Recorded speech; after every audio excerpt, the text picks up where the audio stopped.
Electoral bond का मामला सुर्खियों में है। पिछली बार सुप्रीम कोर्ट ने एसबीआई को अब तक खरीदे गए सभी इलेक्टोरल बॉन्ड की जानकारी पब्लिक करने के आदेश दिए थे। यानी कि कहा गया था कि किस इंसान ने कितने रुपए के इलेक्टोरल बॉन्ड खरीदे और किस पार्टी को दान किए, ये सभी जानकारी पब्लिक की जाए। लेकिन एसबीआई ने ऐसा नहीं किया। ऐसे में सुप्रीम कोर्ट ने इसे लेकर 11 मार्च को दोबारा सुनवाई की।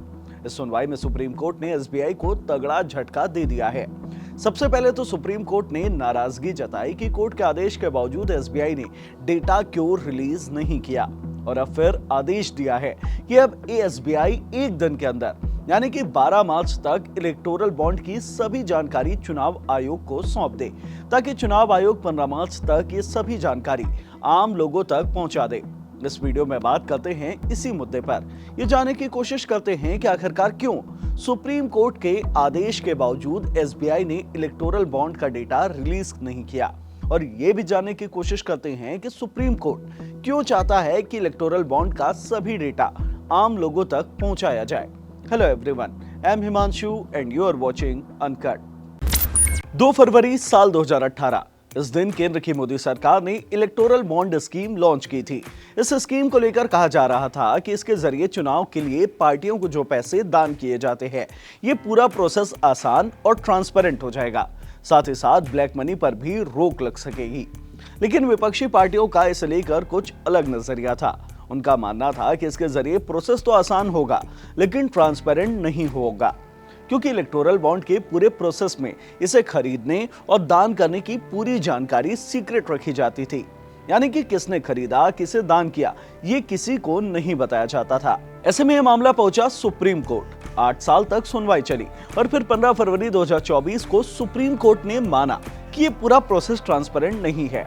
चुनाव से पहले नागरिकों को यह जानने का अधिकार है कि पार्टियों को चुनाव लड़ने के लिए कौन सा इंसान कितना पैसे दे रहा है, ताकि वो सही पार्टी का चुनाव कर सके।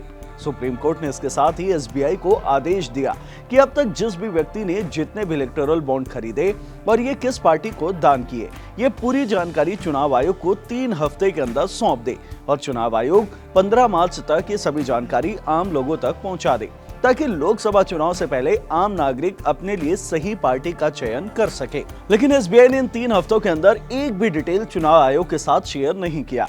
ऐसे में सुप्रीम कोर्ट ने इसे लेकर 11 मार्च को दोबारा सुनवाई की। इस सुनवाई के दौरान पहले तो एसबीआई की तरफ से पेश हुए सीनियर वकील हरीश साल्वे ने जानकारी देने के लिए 30 जून तक का वक्त मांगा। हरीश साल्वे ने दलील दी कि इलेक्टोरल बॉन्ड की अब तक की सभी जानकारी निकालने के लिए पूरी प्रक्रिया को उलटना पड़ेगा, जो कि काफी जटिल है। इलेक्टोरल बॉन्ड के एसओपी यानी कि स्टैंडर्ड ऑपरेटिंग प्रोसीजर के तहत यह सुनिश्चित किया गया है कि इन बॉन्ड की खरीदार और बॉन्ड की जानकारी के बीच कोई भी संबंध न रखा जाए। हमें यह बताया गया था कि इसे गुप्त रखना है, इसलिए बॉन्ड खरीदने वाले का नाम और खरीदने की तारीख को कोड के रूप में लिखा गया है। अब इसे डिकोड कर एक एक जानकारी निकालने में काफी वक्त लगेगा। लेकिन हरीश साल्वे की इस दलील से सुप्रीम कोर्ट संतुष्ट नहीं हुआ।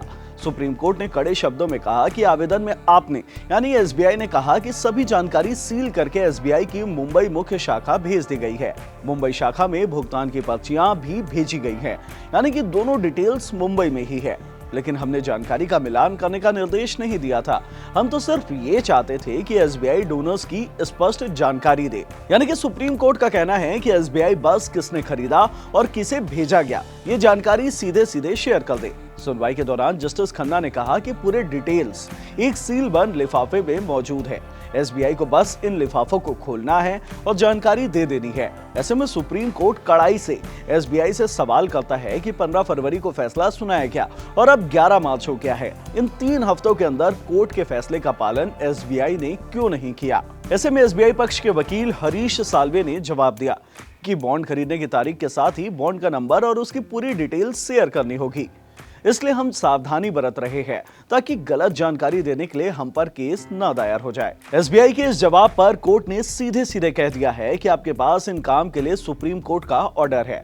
ऐसे में इसे लेकर केस दायर करने की कोई बात नहीं है। आपको बता दें, एसबीआई के दिए जवाब के मुताबिक साल 2019 से 2024 के बीच अब तक 22,000 से अधिक चुनावी बॉन्ड खरीदे गए और उन्हें डोनेट किया गया। यानी कि खरीदी और डोनेशन का डेटा मिलाकर 44,000 से भी ज्यादा हो जाता है, जिसे मिलान करने में वक्त लग सकता है। एसबीआई ने इस काम के लिए 30 जून 2024 तक का वक्त तो मांगा है, लेकिन सुप्रीम कोर्ट ने इनकार कर दिया है और एक दिन के अंदर यानी कि 12 मार्च तक सभी जानकारी शेयर करने को कहा है। साथ ही ये भी कहा है कि इस बार कोर्ट का आदेश नहीं मानने के लिए एसबीआई के खिलाफ अवमानना का केस नहीं किया जा रहा है, लेकिन अब अगर पालन नहीं किया गया तो अवमानना का मुकदमा चलाया जाएगा। अब एसबीआई को डेटा शेयर करना होगा। अगर ऐसा नहीं हुआ तो सुप्रीम कोर्ट एक्शन लेगा। एसबीआई जो भी डेटा शेयर करेगा वो हम आप तक ऐसे ही आसान शब्दों में लेकर आएंगे। आपको बताएंगे कि किसने किस पार्टी को कितना पैसा दान किया है। सुप्रीम कोर्ट के इस फैसले पर आपकी क्या राय है? ये पूरी डिटेल्स पब्लिक होनी चाहिए या नहीं होनी चाहिए? आप कमेंट में हमें जरूर बताएं। साथ ही अगर इस वीडियो से मिली जानकारी आपको पसंद आई हो तो इसे लाइक करें, शेयर करें और हमारे चैनल अनकट को सब्सक्राइब करें। धन्यवाद।